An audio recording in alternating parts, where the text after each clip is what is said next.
of our faction. And let's, what do you want to do? Scissor, paper, rock, Rochambeau? Let's do it. Alright, 3, 2, 1, shoot. Yes. 3, 2, 1, shoot. 3, 2, 1, shoot. Yes. Alright, so because I won the Rochambeau or the die roll or the wrestling match, I get to choose whether I go first or I go second. Now, some decks like to go second, some decks like to go first, and for me, I like to go first. I like to get in there and get on the action first. So, right under starting resources, it says starting draw, 8 going first, 9 going second. And I'm going to choose to go first, Zach, so I'm going to draw 8 cards. And what does your faction say? My faction says 9 going second, so I will draw 9. Okay. So I'm going to go ahead and draw my 1 spoils, 2 spoils, 3, 4, 5, 6, 7, 8. 8 cards in my hand. I'm going to pick them up. I'm not going to show them to Zach unless I want to be sporting. And because I'm the first player, because I won that and chose to go first, I then get the first option of the game, which is whether or not to mulligan. And what a mulligan is a way for, you find it in most card games, it's a way to negate a really bad draw. So if I really am seeing a hand that I don't like, I don't think I can win with, I'm going to get rid of some of it and try to make it better. And I can choose any number of cards in my hand and put them on the bottom of my deck and then replace them by drawing off the top of my deck. So what I'm going to do is I'm going to get rid of 2 cards that I don't necessarily want right now. So I'm going to take 2 cards, you notice I put them on the bottom of my deck. I don't discard them, I put them on the bottom, and then I'll draw 2 more. It's going to replace them. So it puts me back up to 8 cards, and I can do that once. Since I've got the mulligan done, I'm going to go ahead and see if Zach, would you like to mulligan? Yes, I would. After the first player has a chance to mulligan, the second player also gets 2, so I'll mulligan 2 cards. And draw 2. Go for it. Satisfied? I am pleased. Are you, though?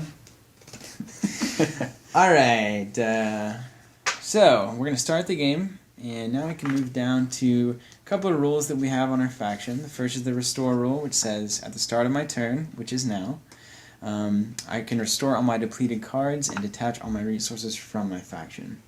My resources are already detached, and my cards, I don't have any in play, so that rule doesn't apply to me right now. But there's a rule that does, it's the develop rule. And it says at the start of my turn, draw a card or play a resource. So I now get a free card draw or a free resource play. What I'm going to go ahead and do is play a resource. Resource is played. And you notice that in order to play a resource, I simply take it from my hand and put it in my stack of resources right here next to my faction. So I have 3 resources here, 2 deception, and I chose to play a greed resource. And I think I want to play any card now I can play with a 3 cost or less. I'm going to play the martial arts trainee. And how this works is I put the card down and I say, Zach, I'm playing this card. I really want to play it. And so I'm going to put it down and I'm going to say, playing the martial arts trainee. I'm going to take my 3 resources and I'm going to attach them to my faction. And that is basically my way of saying I have spent these resources on a cost. And something else to notice here is that there's these 2 little icons. Remember, we talked about them earlier. They're called threshold. And this is the one limiting factor on whether or not I can play a card. I pay the cost of 3, but on top of that, I've got to have at least these many resources in my stack. Not necessarily playing that many resources, but that many in my total resource pool. So if you remember, I have 2 deception, which I started with in my stack, and this card requires 2 deception resources as the threshold. So this card is legal for me to play. Now if this card had 3 icons, 3 deception for its threshold, I couldn't play it right now because I only have 2 deception in my resource stack. So, just to note, that is a legal play. I have 2 deception, I paid 3, 2 deception and agreed. Zach, it's coming into play. You can respond with any tactics or abilities that you want to at this point. At this point, I don't have any tactics or abilities to use. Alright, so this card is in play. If you notice, the card goes from my hand to the nether zone of in play, being played, and then it goes to in play. And remember that Zach does have a chance to respond as I play the card. I put it down and say, all right, Zach, you want to respond? He says no. Then it actually comes into play.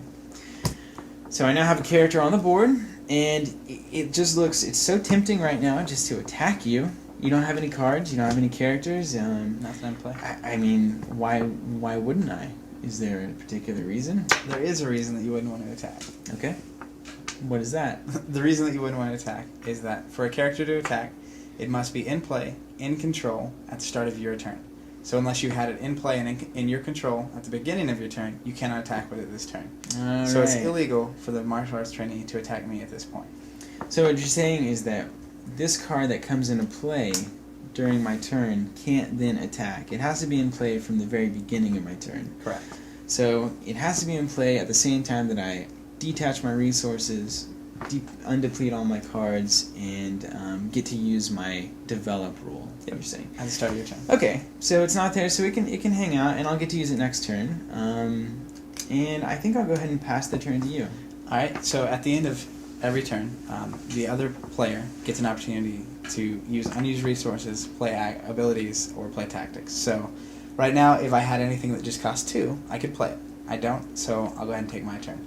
At the start of my turn, just like Steven, I get to play a resource or draw a card. So I will play a rage resource, and I will play the Creek Guild Swordsman. And remember, it enters the coming into play area of the game, so Steven now has a chance to respond and be playing the Creek Guild Swordsman. Okay, well, I don't have anything that I want to affect that with, so I've got no responses to that. I think I'll let him come into play. Alright, so the Creek Guild Swordsman comes into play. He wasn't in my control at the beginning of my turn, so I cannot attack with him. I have no resources left, so I'll go ahead and pass the turn to Steven. Alright, and let's just, to make sure, I kind of want to double check you here. So you paid your 3, but do you have enough threshold for this card? It's a 1 rage threshold. Do you have that? Yes, I started the game with none, but my first resource that I played was a rage, so now I can legally play the Creek Guild Swordsman. Okay. So it's almost like every time you play a resource, you're unlocking cards in your deck. So Zach originally, at the start of his turn, couldn't play that card, but since he played a rage resource, then it allowed him to play any card with 1 rage threshold. And that's what he did. So you're saying it's my turn? It is your turn. You have a chance to do something at the end of my turn. I don't want to do it. I don't want to do anything crazy. I think I'll just go ahead and take my turn. Sounds good. So what you guys will notice right off the bat here is that there's a lot of times where we're saying you can use tactics or abilities. Like saying Zach can respond to me or I can respond to Zach. One special thing about the spoils is the action is essentially non-stop. It's not that whenever Zach's taking his turn I can't do anything, or when I'm taking my turn Zach can't do anything. Almost anything that Zach does I can respond to with tactics or abilities, and anything that I do Zach can respond to. So a lot of times you'll have the strongest plays of your entire game are going to be on your opponent's turn. And that's what separates this game from many other card games, worse card games, is the fact that you can play at pretty much at all times. And so that's something I wanted to mention. So it's the beginning of my turn, and if you remember, that develop rule tells me at the start of my turn I can draw a card or play a resource. And I also undeplete all my cards and detach all my resources. So remember, I had 3 that were spent, and at the beginning of my turn, I detached those resources. So now I can spend them again. And you'll see how significant this is, because as I build my resource pool more and more, that means that every turn I get to spend more and more resources. Alright, so I still have that develop rule. And I'm going to play a resource.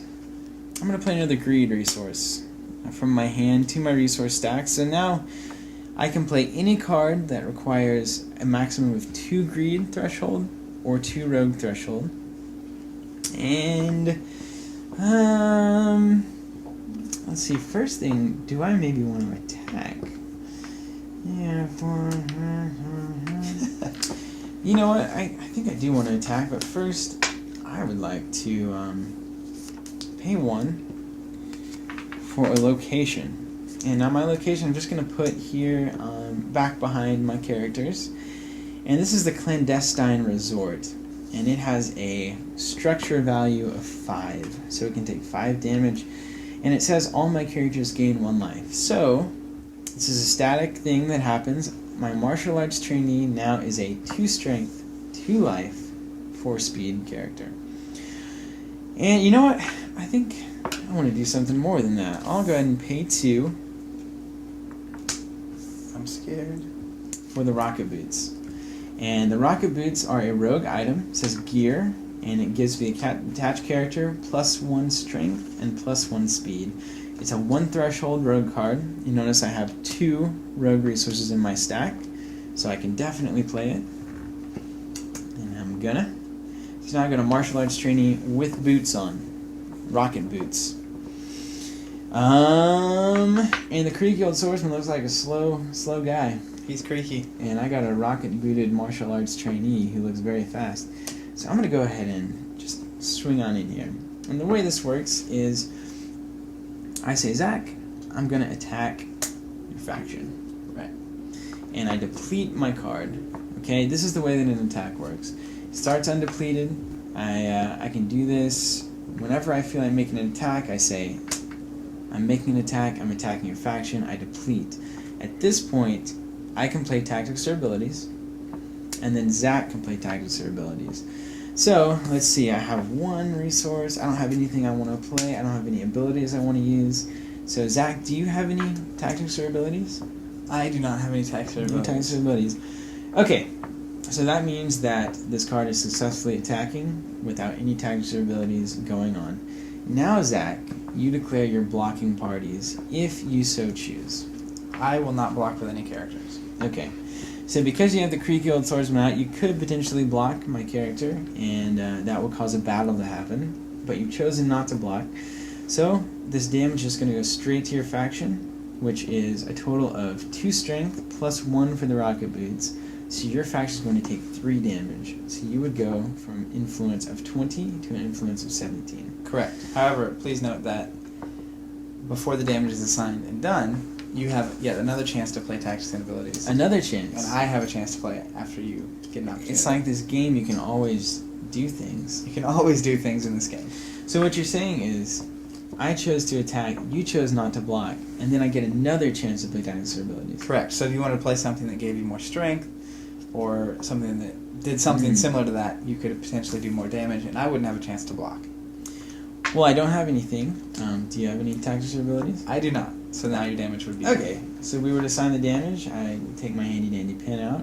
I would write, la la la la, la la la. Zach takes 3 damage minus 17. It's a fancy algorithm, really. Very fancy. Okay, I like that. I have this 1 resource left over. I don't think I want to spend it. And Zach, I'm going to go ahead and declare the end of my turn. I'm going to pass it to you, which gives you a chance to respond with tactics or abilities. And I don't have any that I want to use, so I'll start my turn. Alright, so it's the start of my turn, and I will restore. If I had any depleted characters, they would undeplete. Remove resources from the faction. Now I get to either play a resource or draw a card. So I will play another rage resource. And please note something that's different about the spoils is that there is no proper turn structure. So I don't have to play resources and then attack, or attack and then play resources and then resolve. It's whatever order I want them to occur in on my turn. So it's my turn. I will go ahead and attack Steven's faction with my creaky old swordsman. So I declare an attack. I deplete my character. I have a chance to play tactics and abilities, which I won't, and now I'll give Steven a chance to play tactics and abilities.